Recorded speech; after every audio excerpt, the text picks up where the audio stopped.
For the better part of 3 decades, I was a teacher at Maple River High School, which took me from black and white and analog to full color digital. Along the way, I had the privilege of meeting hundreds and hundreds of very unique individuals. Now that the dust has settled, it's time to reconnect and find out what some of those young Eagles did once they left the nest.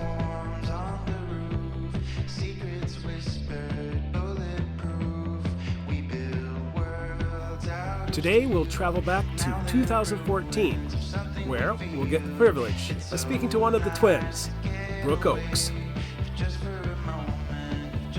This video is sponsored by Feather Tree Service, a commercial and residential tree service proudly serving the southern Minnesota area. Grew up in Mapleton, a small town, obviously girly, and then came from a family of one twin sister, one older sister, um, and played some volleyball. Kayla was the Kayla, twin, and yep, Haley. yes, Okay, there it goes. Okay. yeah. So played some volleyball, did some sports, did all that, and yeah, graduating class of 2014. And like, what kind of kid were you then? Like, what was your personality like? I would say I liked to have fun. I was very active. Um, I like to get together, like that sense of community with my friends. So, in what ways are you still the same Brooke?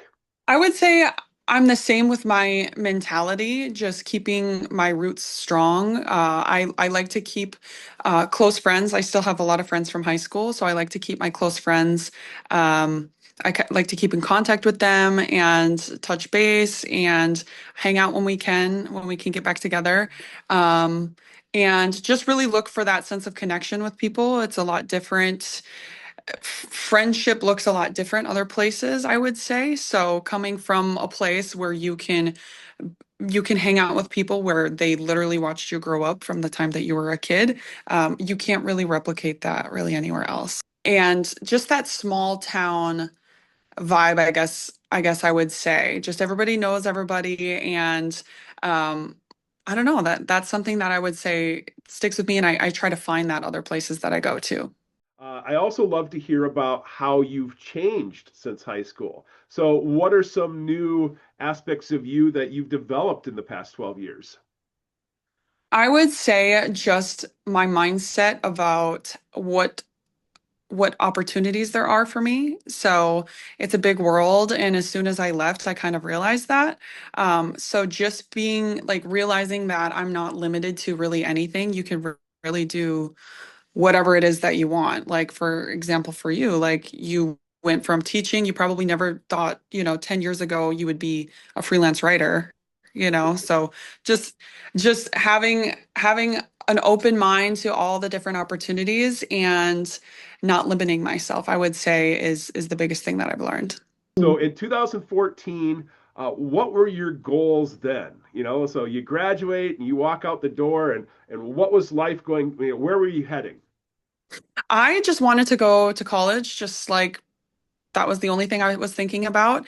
And I actually didn't apply to college in time to make it that next school year. So I thought to myself, well, I don't want to just take a year off. And I ended up walking into the recruiter's office and off of a whim and was like, okay, well, I'll just join the Navy Reserves and that'll buy me some time and then I can go back to college. So ultimately, that's what I did. And then I ended up going to college. It was a different route than, traditionally just going right after high school. And the rest is history, as they say. Why don't you just share kind of like what is your life all about now? What do you do, Brooke? Now I am a prior service recruiter for the Navy, so I put people into the Navy Reserves, and I really had no expectations on when I came out here. I was just looking for a way to move to California, and I ended up falling in love with the job. So now I'm pursuing basically a career in HR, whether that's sticking with the Navy or, for now, or, eventually getting out.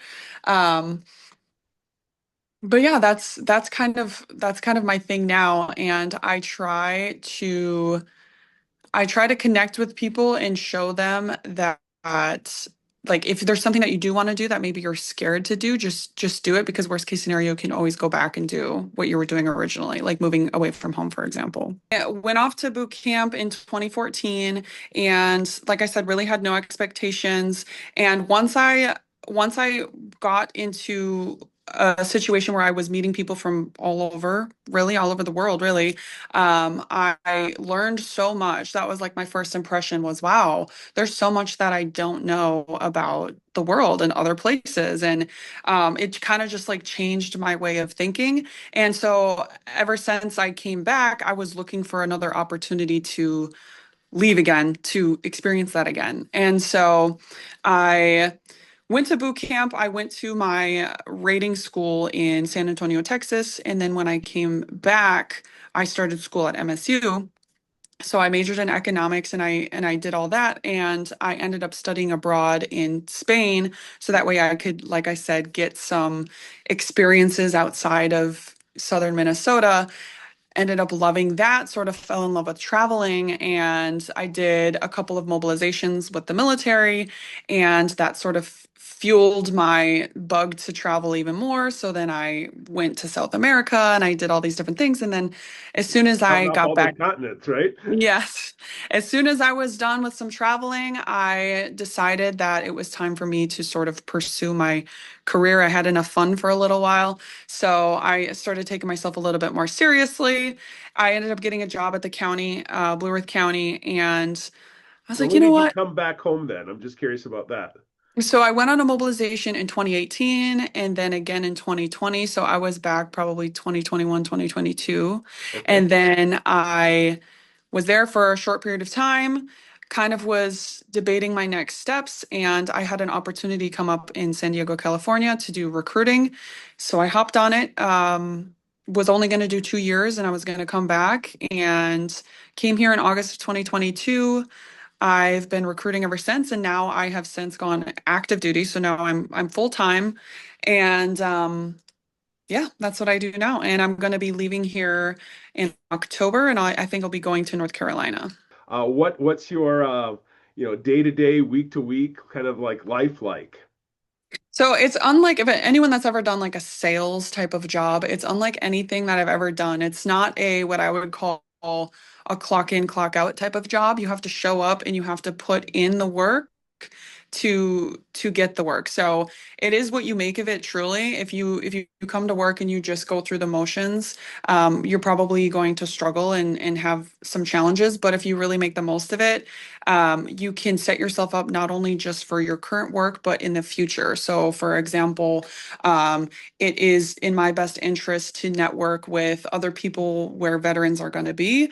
So that's sort of my goal is to branch out, talk to as many people as possible. And the more people that you meet, the more opportunities that open up. And when you do things like networking and going to events and job fairs and everything like that, you realize that there's people that go to those types of things have the mindset to support other people. So then you really are in this sort of environment now where everybody is supporting everybody, everybody wants to see everybody win, and really your options are pretty much endless there. So I call people, meet people in person, bring them into my office, talk to them about their opportunities, set them up with any resources that they need.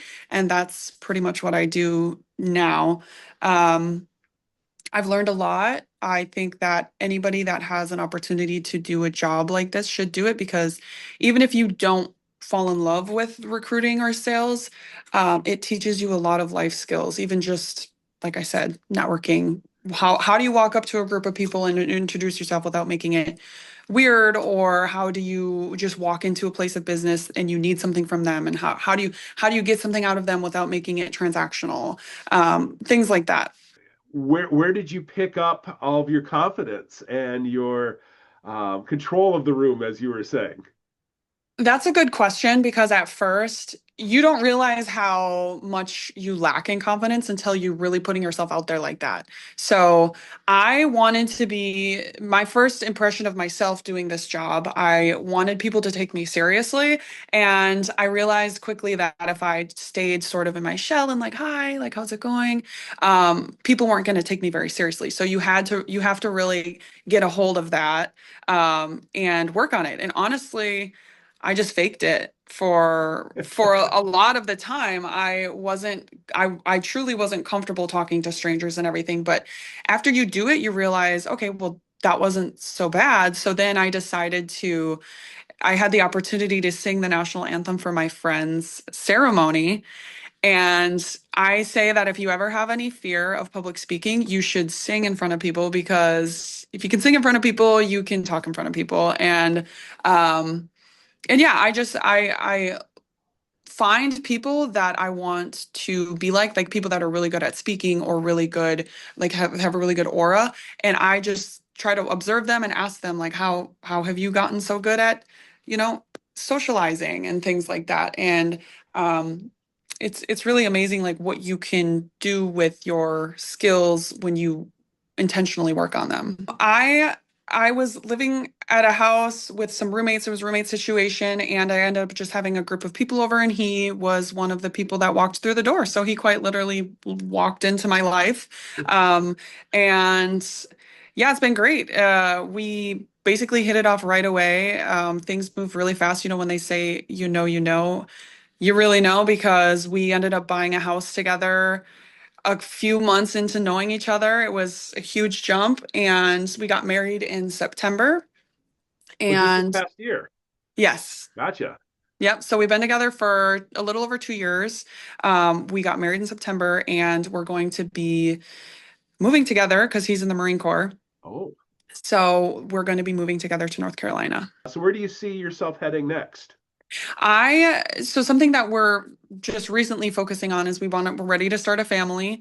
So I'm focusing on that, living that lifestyle. I would love to move back to Minnesota eventually and live the, chickens in the backyard lifestyle, and, type of deal. So I want to start a family. Professionally, I would really like to commission as an officer, as an HR officer. So that's in the future for me.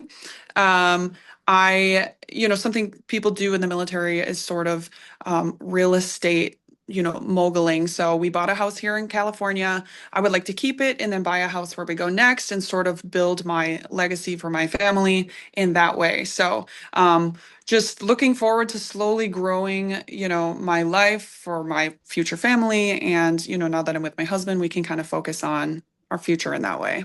But if you had advice for teenagers now that are in high school, what advice would you give them about the coming years? What would you tell them? I would say be very intentional with the decisions you make, the people that you meet, and the people that you keep around. A lot of people learn the hard way that you are really who you surround yourself with, and a lot rings true with that. So if there's somebody that has a life that you want or is living a lifestyle that you want, you really should surround yourself with the people like that. And if you look around and realize that the life that you're living isn't necessarily the life that you want for yourself, then you know that something needs to change, and you do have the power to change that for yourself. This video is sponsored by Maggie J's, where fresh and flavor come together. Boning Brothers Construction, offering excavation, demolition, and septic services big and small. Bash CRT Insurance, with offices located in Amboy and rural Mapleton, is your full-service insurance provider. They specialize in crop and farm property insurance, while also providing coverage for any personal or commercial exposure you might need assistance with. Whether you are shopping your current rates or looking for coverage on a new opportunity, give Jeff, Derek, or Nathan a call today for professional and prompt service for all your insurance needs.